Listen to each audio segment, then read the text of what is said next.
যারা শুনছেন সবার প্রতি আন্তরিক কৃতজ্ঞতা। এই মুহূর্তে চ্যাম্পিয়ন্স ট্রফি চলছে, আপনারা সবাই জানেন, এবং চ্যাম্পিয়ন্স ট্রফির ম্যাচেস গুলো লাইভ দেখার সবচেয়ে উপযোগী মাধ্যম হচ্ছে ট্রফি। বাংলা ইংলিশ কমেন্ট্রি রয়েছে, ইনিংস ব্রেকে পুরস্কার জেতার সুযোগ রয়েছে, এক্সাইটিং খেলা উপভোগ করুন শুধুমাত্র ট্রফিতে। যে ডিসকাশনটা করতে চাই, সাকিব আল হাসান। সাকিব আল হাসান গতকাল থেকে এখন পর্যন্ত, অর্থাৎ আমরা যদি খেয়াল করি 21 এবং 22 তারিখের যে সময়টা, এই 24 ঘন্টার মধ্যে অন্তত 3টা প্রেক্ষাপটে দারুণ ভাবে আবির্ভূত হয়েছেন বাংলাদেশের ক্রিকেট আঙ্গনে আবারও।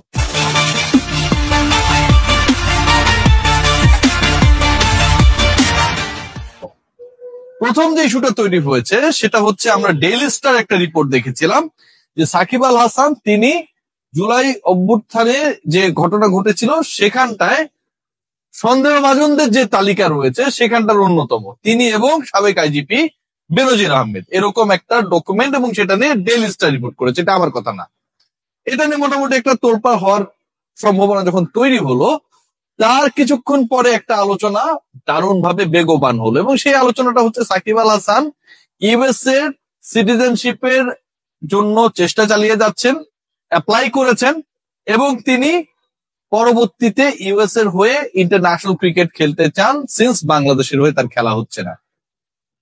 এই দুটা ঘটনা যখন একই দিনে ঘটলো, তার একদিন পরে অর্থাৎ আজকে 22 ফেব্রুয়ারি সাকিব আল হাসানকে নিয়ে যে আলোচনাটা হচ্ছে, Shakib Al Hasan is all set to come back to Bangladesh. Yes, I am telling again, Shakib Al Hasan বাংলাদেশে ব্যাক করার ব্যাপারে মোটামুটি একটা অবস্থায় চলে গেছেন।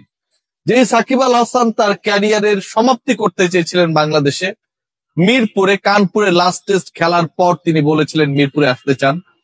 যে সাকিব আল হাসান বাংলাদেশের ওই খেলার জন্য দুবাই পর্যন্ত এসেছিলেন, বাট ফাইনালি তাকে সেন্ড ব্যাক করে দেওয়া হয়। নিরাপত্তা কিছু ইস্যুস রয়েছে, সেই কারণে শেষ পর্যন্ত সাকিব আল হাসান বাংলাদেশে আসার এন্ট্রি করার যে পারমিশন সেই জিনিসটা পান নাই। সেই সাকিব আল হাসান, যেই সাকিব আল হাসান এই মুহূর্তে বোলিং এ নিষিদ্ধ তার ত্রুটিপূর্ণ অ্যাকশনের কারণে, সেই সাকিব আল হাসান বাংলাদেশে আসছেন। সাকিব আল হাসান যদি সব ঠিক থাকে তাহলে ঢাকা প্রিমিয়ার লিগ, ডিপিএল যেটাকে বলা হয়, যেই ডিপিএল এ খেলা আপনারা সরাসরি টেলিভিশনে দেখবেন, অন্তত 27টা ম্যাচ স্পোর্টস দেখাবে, সেই ডিপিএল এ Shakib Al Hasan is going to be the part of legends of Rupganj. Lutfur Rahman Badal, LR Badal, তার দলে খেলার জন্য তাকে চুক্তিবদ্ধ করা হয়েছে। যে দল বদল আজকে হয়েছে সেখানটায় সাকিবের দলের নাম লেজেন্ডস অফ রূপগঞ্জ। এবং এর আগে আমরা দেখেছিলাম যে সামির কাদের চৌধুরী চিরং কিংস এ তিনি ছিলেন, তিনি শেষ পর্যন্ত আসেন নাই। কিন্তু এবার কেন মনে হচ্ছে যে সাকিব আল হাসান আসবেন? ওভারঅল যে সিনারিও, যে situation, the statement given by the owner of that particular team, একটা ব্যাপার মোটামুটি ক্লিয়ার যে কোনো একটা জায়গায় সাকিব আল হাসান তিনি নেগোশিয়েট করতে পেরেছেন। আমরা বিভিন্ন সময়ে শুনেছি যে ক্রীড়া উপদেষ্টার সাথে সাকিব আল হাসান যোগাযোগ করার চেষ্টা করছেন, আরো উপরে যারা রয়েছেন তাদের সাথে বাংলাদেশে তিনি কামব্যাক করতে চান। এই যে ডিসকাশনস গুলো ছিল, এগুলোর কোনো ভ্যালিড আমরা সার্কামস্টেন্স আমরা দেখিনি পরবর্তীতে। কিন্তু দিস টাইম যখন ওই টিমের ওনার তিনি দল বদলে এসে ঘোষণা করছেন যে সাকিব আল হাসান আমাদের দেশের সম্পদ, number 1, number 2, we are picking sportsman Shakib, cricketer Shakib, not the political person Shakib Al Hasan যিনি এমপি ছিলেন, সেই সাকিবকে আমরা নিচ্ছি না। এবং এটাও যখন বলেন যে সাকিবকে খেলানোর জন্য আমরা সম্ভাব্য সবকিছুই করব, স্টেটমেন্ট গুলো অফিসিয়ালি এসেছে। তার মানে সাকিব আল হাসানকে খেলানোর ব্যাপারে একটা দলের মালিক যদি এতটা কনফিডেন্টলি কথা বলেন, এতটা কনফিডেন্স শো করেন বিফোর দ্য মিডিয়া, সেই জায়গাটায় তো মনে হতেই পারে। সামির কাদের চৌধুরী কিন্তু বলেছেন যে সিচুয়েশন কোন দিকে যায় আমরা দেখি, উই আর হোপফুল, এই পর্যন্ত ছিলেন। বাট লুৎফুর রহমান বাদল বলছেন তিনি দেশের সম্পদ, তিনি ক্রিকেটার সাকিব, রাজনীতিবিদ সাকিবের সাথে আমাদের কোনো ধরনের সম্পর্ক নেই। এই আলোচনাটা যখন হচ্ছে, ঠিক তখন সাকিব আল হাসান নিশ্চয়ই কোন একটা জায়গায় গ্রিন সিগন্যাল পেয়েছেন। লুৎফুর রহমান বাদল, লেজেন্ডস অফ রূপগঞ্জ কোন একটা পার্টিকুলার গ্রিন সিগন্যালের উপর ভিত্তি করেই ফাইনালি সাকিবকে ডিপিএল এ সেই দলে অন্তর্ভুক্ত করেছে। এটা আমার গাট ফিলিং। এবং সেটা যদি হয়, এই ঘটনা যদি সত্যি হয় যে সাকিব আল হাসান বাংলাদেশে আসছেন, সাকিব আল হাসান ঢাকা প্রিমিয়ার লিগে খেলবেন অ্যাজ আ ব্যাটার, তাহলে অবাক হওয়ার প্রথমত কিছু থাকবে না।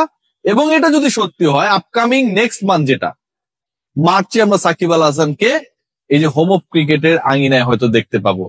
So it's going to be, আমার কাছে মনে হচ্ছে যে হিউজ সকল অ্যাসপেক্টসে সাকিব আল হাসান বাংলাদেশে আমরা অগাস্টের 5 তারিখের পর থেকে যে পট পরিবর্তন করেছে, তার পর থেকে এখন পর্যন্ত ইজ এ অ্যাবসেন্ট ক্রিকেটার। তিনি এর পরেও রাওয়ালপিন্ডিতে খেলেছিলেন, তিনি কানপুরে খেলেছিলেন।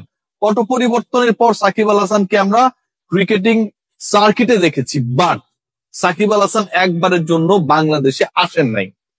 সাকিব আল হাসান বাংলাদেশে আসার অ্যাটেম্প নেবার পরে দুবাই থেকে ফিরে গিয়েছেন।